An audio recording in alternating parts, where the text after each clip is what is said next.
And some people are living life not vetting your sources.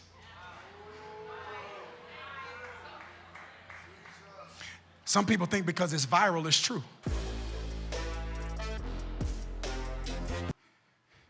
I believe many of us want to seize the season. But in order to seize the season, you got to upgrade some areas. I'm done, Tario. Here it is. Number one, this year you got to upgrade your information.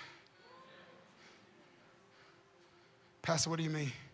In Mark 5 and Mark 10, both people had to rely on information regarding the whereabouts of Jesus. Bartimaeus was blind. He couldn't even see if it was really him. So he's relying totally on information. The Bible says, Mark 5, that the woman with the issue of blood heard about Jesus. So she's relying on information. They were able to seize their season, Christian, because they got information from credible sources. And some people are living life not vetting your sources.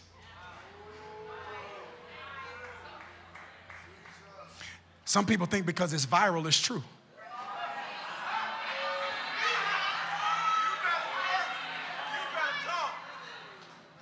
Some people think because it's logical, it's true. And many people are operating with unreliable sources, and therefore they're experimenting with their life. I need somebody to make this conviction in your heart. My season of experimentation is over. See, there's a cultural colloquialism that says experience is the best teacher. She probably should be reframed. That is, sometimes experience is the most effective one. It's not God's preferred one. His preferred method of learning is instruction.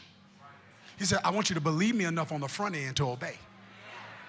I don't want to have to teach you fire is hot all the time by you burning your hand.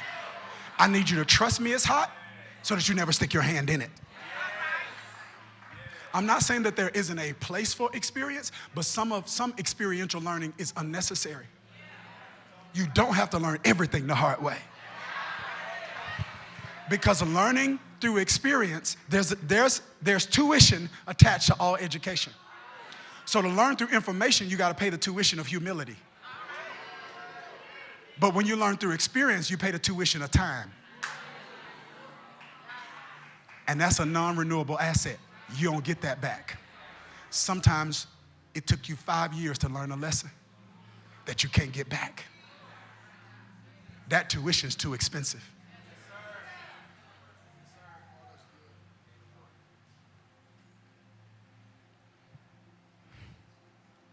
This year, we must be willing to revisit the reliability of our sources of information.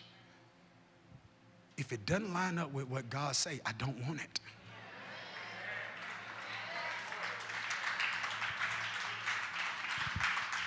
It is. Remember, I trust the Bible. I don't trust people's interpretation of the Bible. But how long you gambling relationally? How long you gambling financially? How long you gambling emotionally? What information is fueling your decisions? We got to upgrade our information. Number two, we got to upgrade our execution. None of these miracles happen in Mark 5 or 10 if they don't execute on the information. James says, don't merely listen to the word and so deceive yourselves. Do what it says. The Red Sea was parted because of execution. Jericho walls fell because of execution. Naaman was healed of leprosy because of execution. The miracle in the wedding of Cana in Galilee was happened because of execution. And so many people don't have an execution issue. You have an execution issue when it comes to godly instruction.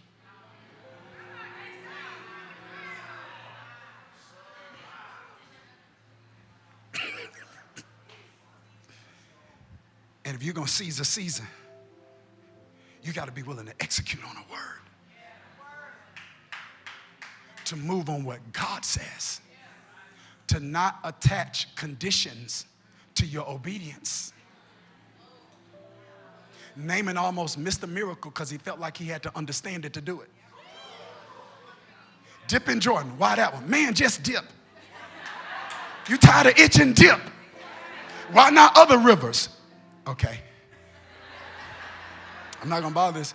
But see, God uses some methods with some people because he's trying to fix not the thing you want to be fixed, but to fix the other thing that needs to be fixed. So it's like, Naaman, I could have did this in another river. You just know you got leprosy. You don't know you got arrogance, and you shouldn't have it because you're a leper. But because you're a captain in the army, your leprosy is covered by armor, so people don't see your leprosy, so you act like you don't have it. So you're arrogant not because you don't know you're a leper. You're arrogant because other people don't know what's under your armor.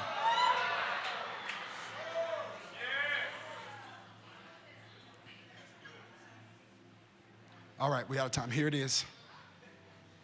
So he says, I'm going to do this way because I'm trying to fix some other stuff that's going to destroy you worse than leprosy will.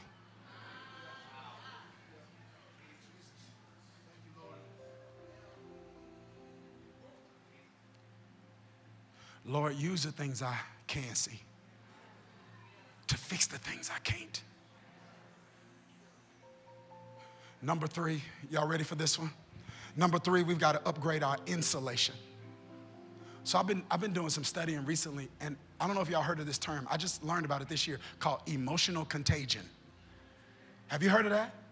Right. Well, anyway, emotional contagion, it refers to the reality that emotions can spread in a way that are similar to infectious diseases.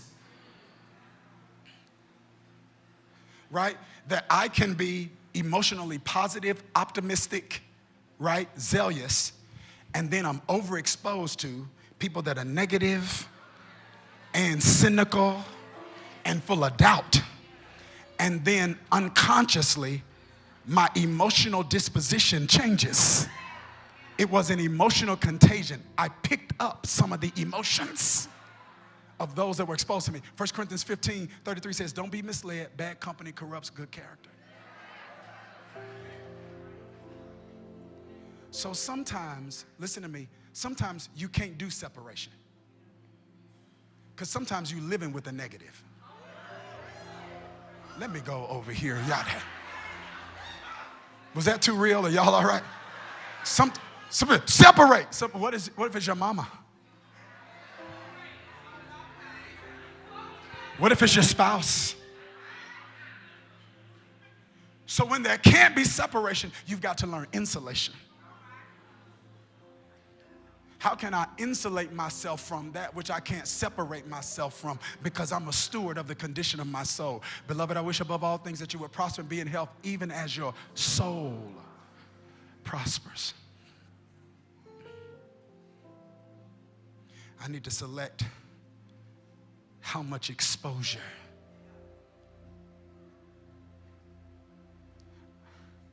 I subject myself to when it comes to that which isn't healthy for my soul. It doesn't mean we can't have conversations. It just means they might not be long.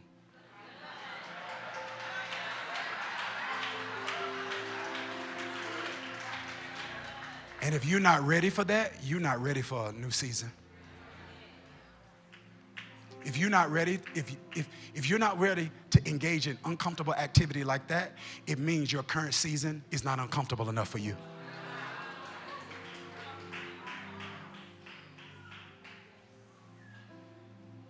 And you're not being selfish, you're being a steward.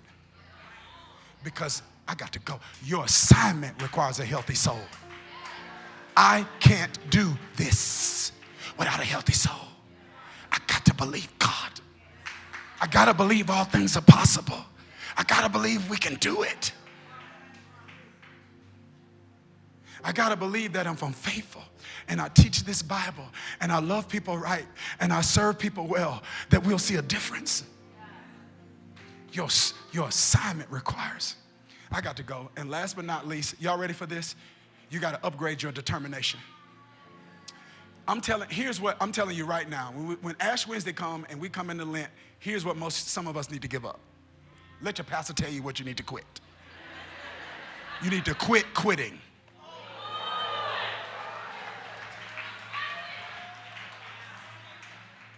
One of people's greatest challenges is assuming that because it's God, it's going to be easy.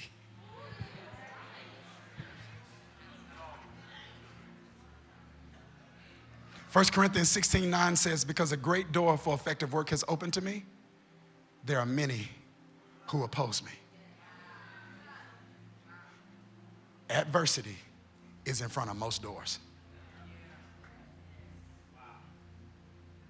Great door signifies great opportunities. And there are three types of doors. There are doors that require keys, doors that require codes, and doors that require closeness. Some doors you just get close enough and they open. Some doors you need a code and they open. And some doors you need keys. No matter what kind of door it is, the enemy will send adversity to try to keep you through the. Are you determined?